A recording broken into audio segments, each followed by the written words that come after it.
Mundi që e bën njeriu për rujtjen e familjes, mundi që e bën njeriu për rujtjen e familjes, e ka obligim me rujt familjen. Secili prej nesh e kemi obligim me rujt familjen, pra me rujt bashortet tona, avlat tonën, do thot kush kanë e përbën familja. E kemi obligim.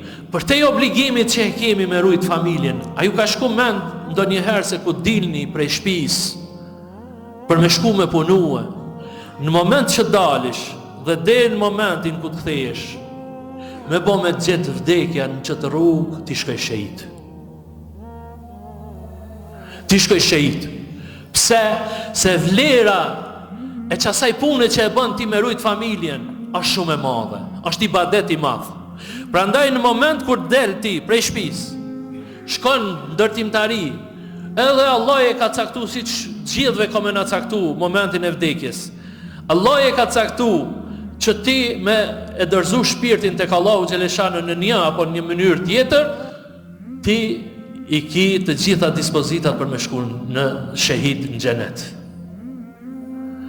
Pra vlera e punës po konsiderohet si vlera e xhihadit, të nderuar vëllezër, kur njeriu ku t'i cenohet vatoni, duhet me dal me mbrojt vatonin, dhe nëse bjerë shehid, aty shkon si shehid tek Allahu, shënohet si shehid. Po ashtu edhe ai që shkon me rujt familjen, me punu me rujt familjen, shënohet si shehid.